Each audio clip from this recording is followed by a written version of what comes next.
Welcome to Career and Leadership Real Talk, the no-nonsense guide for ambitious managers who want to have more impact and progress their career.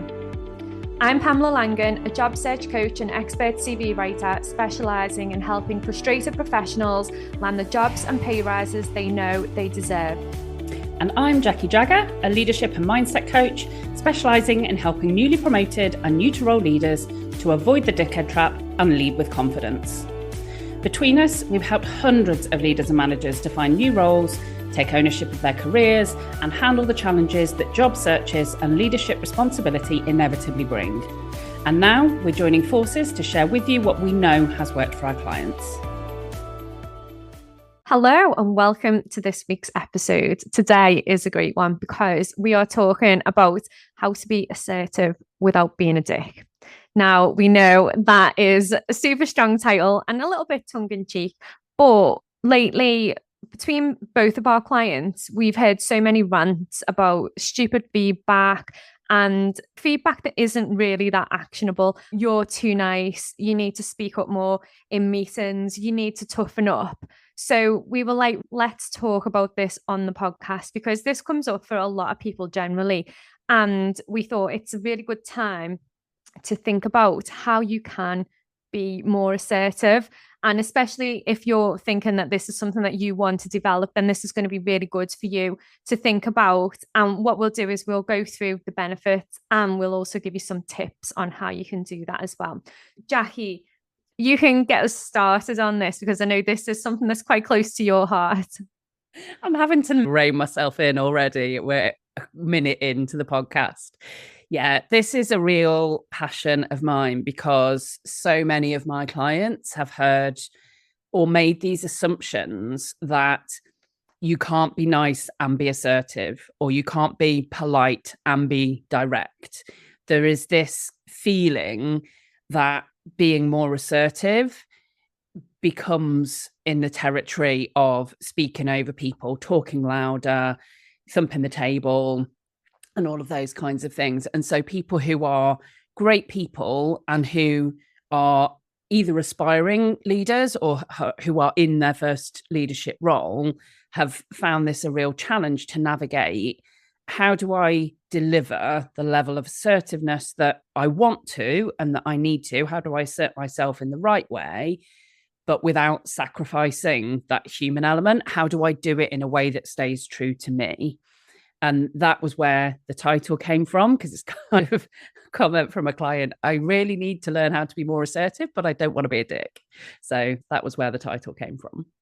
Yeah, and it's one of those topics, isn't it, where everybody knows they need to be more assertive, but then when you get that feedback and you're like, what could I have done differently? What will I do differently next time? And sometimes you get yourself so tied up in knots, don't you? So I suppose we could start with going through the benefits of why being assertive in the workplace is going to really help you. And also not just help you in those meetings and just generally in the workplace, but also help with your career progression and personal brand. I think it links in really nicely as well, doesn't it, with personal brand? It does. It links into so many other things. It links into personal brand. It links into presence. It links into that career development strategy and being seen and noticed in the right way for future opportunities. So there are stacks of benefits to finding and striking this right balance between asserting yourself and having that degree of presence without taking it too far. So just to run through them really quickly and simply, and I imagine with the people that tend to listen to our podcast, we're probably preaching to the converted, but I think it is worth just running through them. So you've got the benefits in terms of, first and foremost, your own confidence. That's the bit that I really enjoy when I work with clients, is that when they find ways to assert themselves that still feel true to them and that still feel natural and that are small tweaks rather than trying to be what they think they're supposed to be, then their confidence skyrockets because it's okay, fine, it's possible for me. I can get my message across, I can be heard, I can be listened to. And that really helps to boost. And confidence can be a real challenge for people in their first senior leadership role. And that's who I'm typically working with. So for me, that's naturally the first place that I go to in terms of the benefits. How about for you? What do you see from your clients or from your experience? I think it's definitely confidence as well, because I suppose with confidence, I always think confidence is a funny thing because the only way you can increase your confidence is by taking the action. So to gain confidence in those situations, you really do need to start asserting yourself, don't you? And we talked about this in the episode when we discussed radical candor. I think that also links in really nicely with this one, and we can link to that in the show notes as well. Because when you realize that you can be assertive and you can be direct and you can be nice and you can still be direct, it really does make all that difference. And when you almost, I suppose it's overcoming the fear. It was for me because I found that I didn't always speak up in meetings because what if I said the wrong thing, or what if somebody shot me down?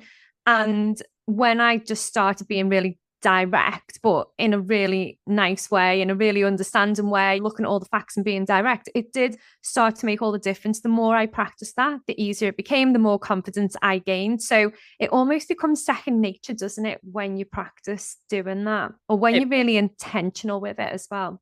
it really does. It really does. And I think another area that becomes less of a challenge when you're more assertive is setting boundaries. And that's another episode that we've done that we know people can struggle with sometimes. How do I set the boundaries? How do I avoid other people making unreasonable demands on me and my time?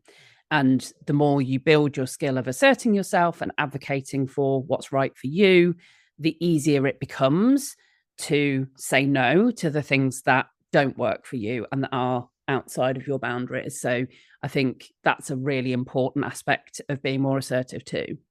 Yeah, I think that's a really good one as well, because with the clearer boundaries, I think some of the feedback that I get from my clients is that they don't really know what their boundaries should look like or should actually be.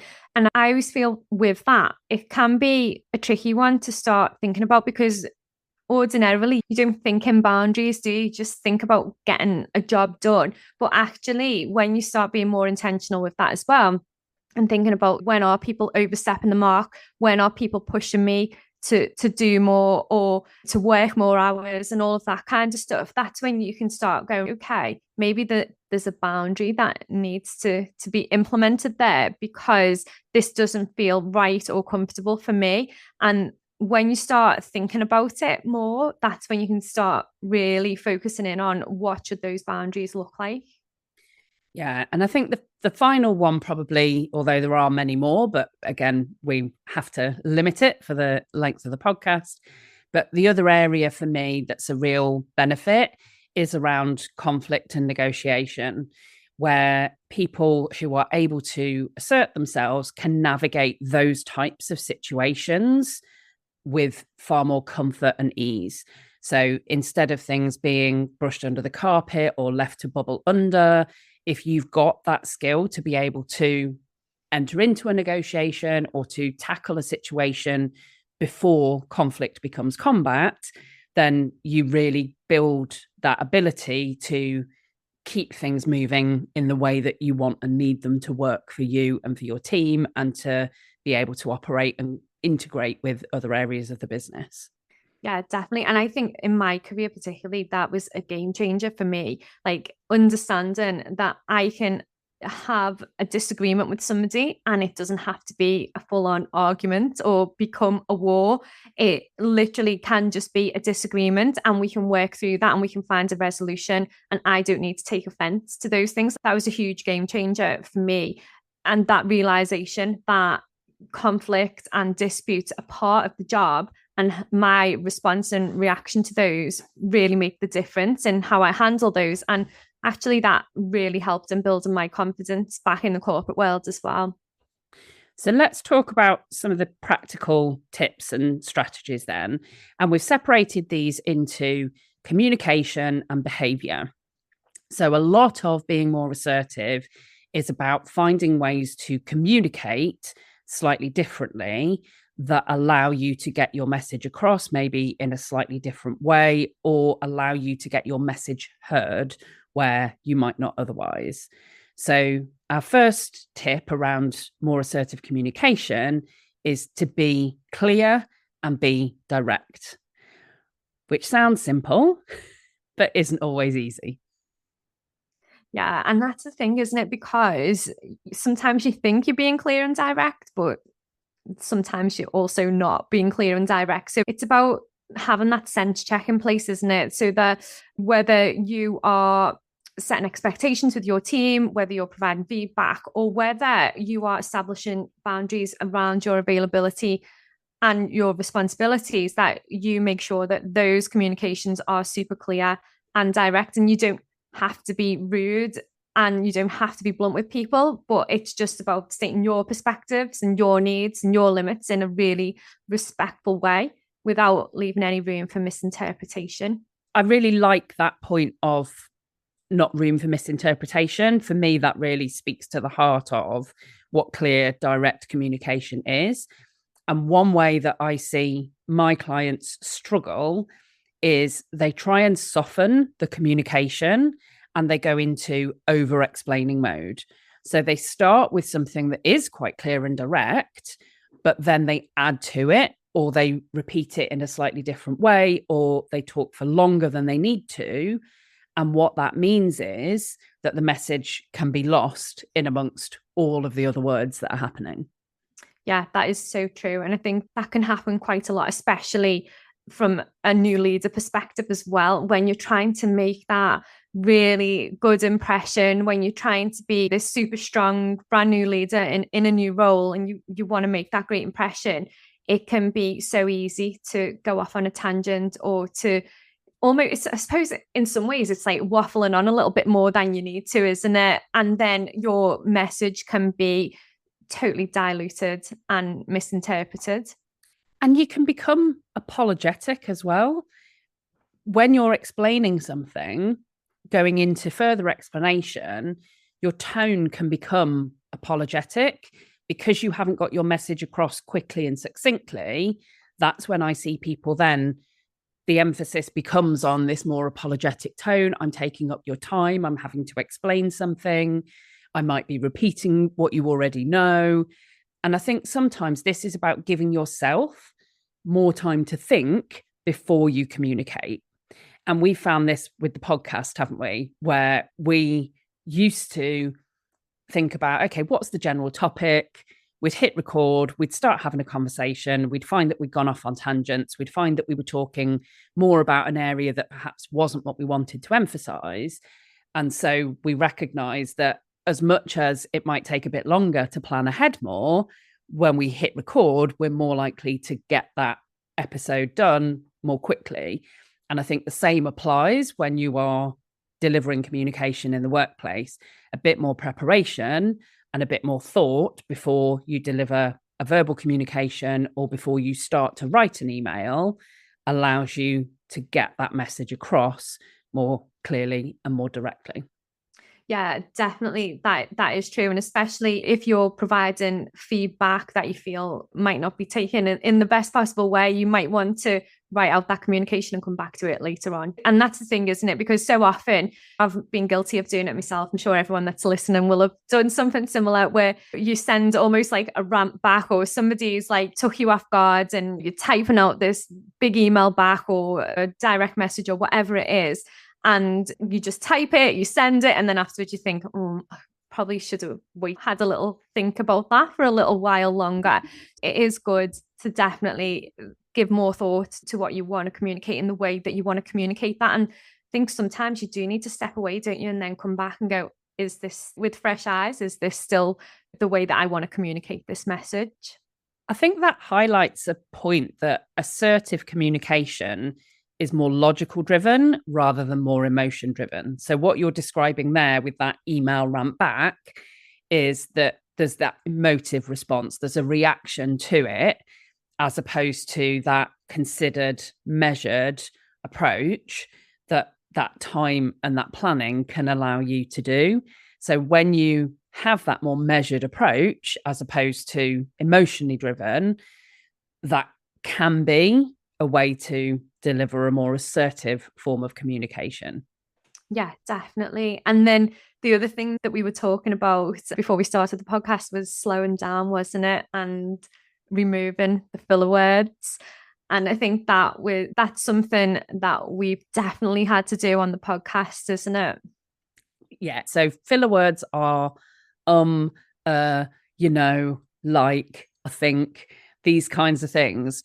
If you want to know just how much you use those, record yourself having a conversation, look back, because we felt that we were probably fairly assertive communicators, fairly clear communicators.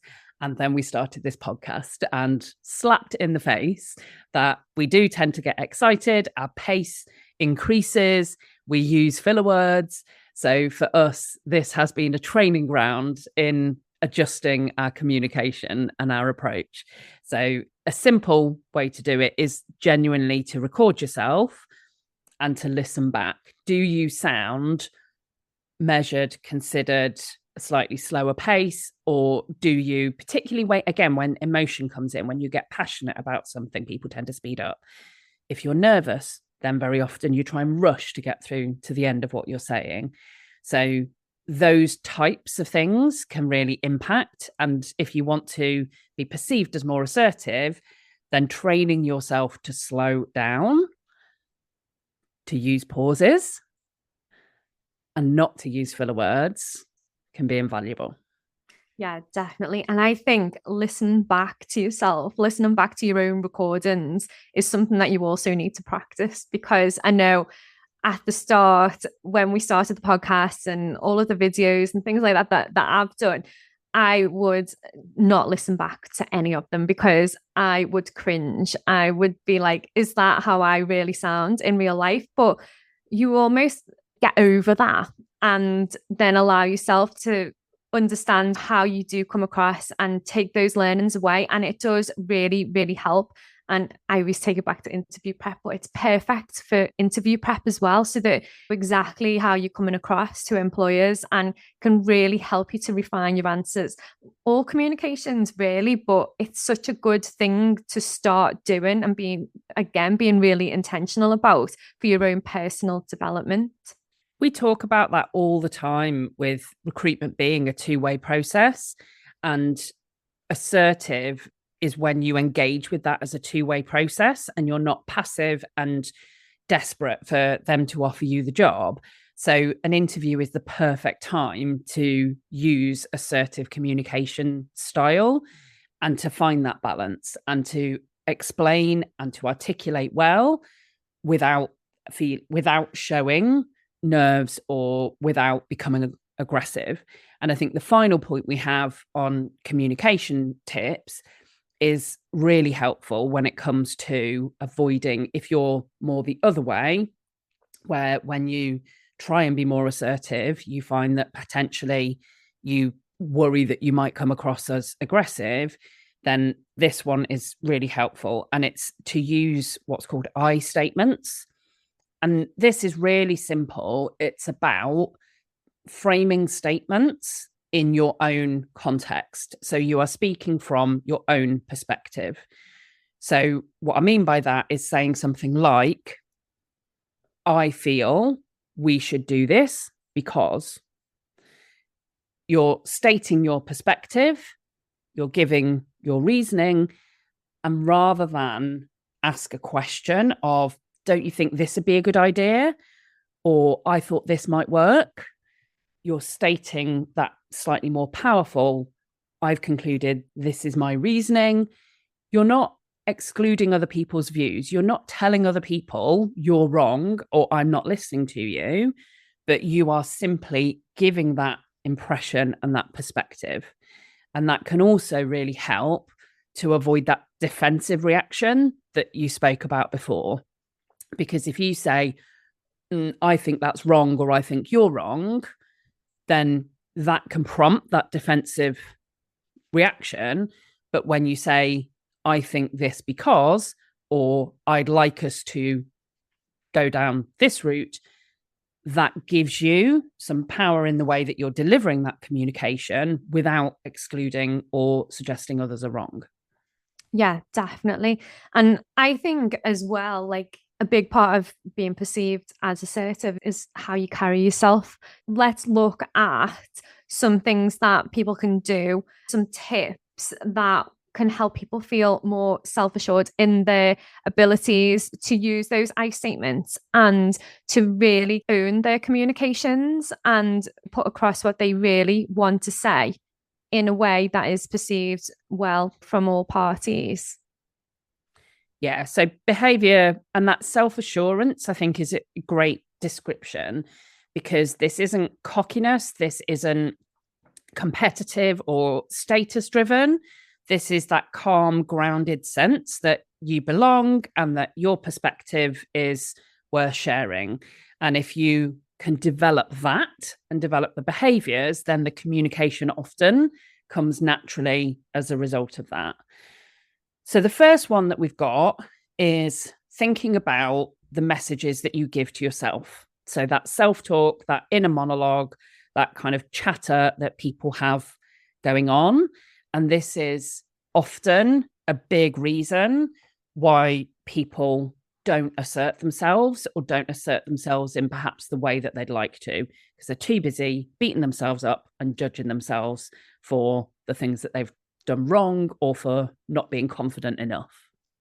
Yeah, and I think when we were talking about this podcast today, making it a habit to remind yourself of the strengths and the talents that you've got and how your experience allows you to really contribute and add value and really thinking through that and owning it rather than thinking about, or for example, depending on your skill and experience on a topic that's up for discussion, you could say something along the lines of, I'm knowledgeable about this topic and have every right to share my views clearly and confidently around this subject. And it is really checking in with yourself, isn't it? And just rather than rubbishing yourself, I think the easiest thing or the most common thing we do to ourselves is rubbish ourselves and put ourselves down. How often do we actually go, hold on a minute, I am knowledgeable about this topic. I have every right to talk about this topic. Or even if you have some knowledge, you can still state that you've got some knowledge, you've got some understanding, you've had some experience. You are allowed to do that and share your opinions and stop beating yourself up and almost I suppose it's almost putting yourself down, isn't it? And really leaning into the stuff that you do know about, that you are knowledgeable, and giving yourself that positive self-talk rather than that kind of beating yourself up and putting yourself down. It's a great example. I see this when people are promoted to a senior leadership role and they maybe join the senior leadership team for the first time. And there are two ways when you're in a senior leadership meeting that you can have a perspective. So you can either say to yourself, I'm the newbie here, I'm not as knowledgeable or as experienced as these people, and you can feel nervous about sharing your views or asking questions in case you're perceived as asking a stupid question. Or what you can do is choose to lean into the fact that you are new in that situation and therefore you potentially offer a different perspective. If you're new to the organization, you maybe are noticing things that other people that have been there for years don't notice. If you've been promoted internally, you maybe have relationships with people and have more of a flavor of how people might react or respond to decisions or what some of the challenges might be in getting something implemented than someone who's been operating at a senior leadership level for longer. So those are some specific examples of where you can choose to listen to the voice that says, you're not experienced enough, you don't know enough, you're not as experienced as those other people, you don't deserve to have a contribution. And you can listen to that voice of doubt and inhibit yourself and not assert yourself. Or you can listen to that voice that says, I bring a different perspective, I have the opportunity to contribute differently. Those people are more similar to each other and they can contribute more of the same, but I can offer something different in this situation. And whichever of those you listen to will typically drive that sense of self-assurance, and that will allow you to contribute differently. So you spend all 100% of your time in your own head. Why you wouldn't spend time with a friend who constantly critiqued you and put you down? You find that exhausting, and yet we do it to ourselves. So making that conscious habit of stepping into listening to the more helpful perspectives that help to build that sense of self-assurance and allow you to make that contribution is invaluable. Yeah, definitely. I love that because we do always forget about the positive self-talk. I think especially in tense situations or situations that we're finding uncomfortable, positive self-talk always goes out the window. And that goes for me and for the clients that I work with as well. So I think that is definitely something to think about and focus in on. And the second one is one that I really like. I actually do this all of the time. And I'll do it before I get up on stage and speak. I'll do it before Zoom calls. I'll do it. There's loads. I even do it before the podcast. But power posing is and one of the things that I think really helps change how you feel, and also like it helps with your body language as well, because if you do a few power poses and we're just talking like standing up straight, stretching your arms out, they can be whatever you want them to be. You can Google some and see what Google suggests around the different poses, but generally it's just about making yourself tall and standing tall and really breathing in and taking those deep breaths that like really allow you to almost own your space, isn't it? And feel really strong in those situations. And I used to, when I was in the corporate world, I used to do power poses in the toilet before presentations.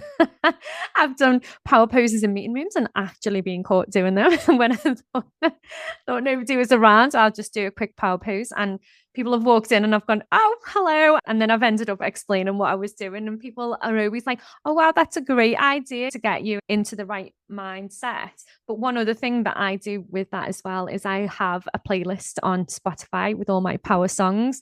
And if there is anything that I need to do, like I've got a song for everything. I've got upbeat songs, I've got slower songs, but I've got songs that really put my mind in the right place for those situations. So if you haven't got a power song list, I would as well as thinking about power poses, I would also get yourself a playlist set up as well. Love that tip. This is the reverse of what I was talking about before, where I was saying about logical and measured and allowing yourself to be considered in the way that you deliver communication. Sometimes what you need to feel that sense of self-assurance and confidence is an emotional state that you can connect to, where you just feel it in your bones. And music is such a great way to change emotional state and connect yourself into the feelings that you want to have. I don't have a full playlist, but I've got a couple of songs that when I want to get into, for me, it's more of that kind of creative, expansive headspace as opposed to being assertive. But I love that concept of having songs that just immediately connect you to the feeling that you want to have. And then the behavior follows, because as humans, we behave based on how we feel. Yeah, definitely. And then I think finally with this one is the visualization and the mental rehearsal. And I think when we were talking before about recording yourself, as well as going through it mentally and thinking through that process, I think the recording of those communications is invaluable within this, because how it sounds in your head is not always how it comes out of your mouth. And you'll know this because there'll be times when you've been sat in a meeting, you've been sat in an interview, various different ways of communicating, and your mouth will be moving and sounds will be coming out and your brain will be saying, shut up. This is not what I want you to be saying, or it's not coming out in the right way. So I think the visualization and the mental rehearsal, and where you can record and that's a practice, really helps, because it helps your brain get it in the right order. It helps you recall it much easier. And it is something that I try to do a lot, because I just think from a personal development perspective, it's such a good thing to do. And I advise all of my clients to do it as well, because it really helps. And you can really see the difference in people when they start to do that. I had a conversation about this just yesterday with a client who's got an important presentation to do. They are doing this in front of a leadership team that they know some of, but have differing levels of relationship with. They're new into their role, and they were thinking through, how is it going to feel? I've got to arrive into a Teams meeting with my slot, with my thing prepared. I've got to consider, how am I going to read the room and understand how they are receiving the messages that I'm communicating? I've got to be ready to keep going if perhaps the reactions aren't as positive as I'd initially like. So it was that real process of mental rehearsal. How do I compose myself? In her words, how do I go and smash it when I'm delivering this presentation? And that mental rehearsal is such a great way. Yes, say the words out loud, but also the mental rehearsal element comes in where you think about the different scenarios that could happen. So you could have people looking bored and interested. You could have a situation in perhaps a one-to-one conversation where you've got to bring up a difficult topic where somebody becomes emotional. You could have it where they get angry. So mentally considering, what are the possibilities that I might face in that situation, and telling your brain how you want it to respond in that situation allows you to maintain that composure. Because, like when we've spoken about mental rehearsal before, it's that process of just letting your brain have a plan so that can kick in if it needs it. And that's the real value. Yeah, exactly. And I think it's also good to remember as well that assertiveness doesn't mean that you have to try and be someone that you're not. And it isn't about being aggressive or ignoring people. And it isn't about faking confidence or trying to be the loudest in the room. Assertiveness really does come from a mixture of employing simple, practical techniques in your communication and your behaviors, along with reminding yourself that you're just as deserving of making a contribution and being listened to as everyone else.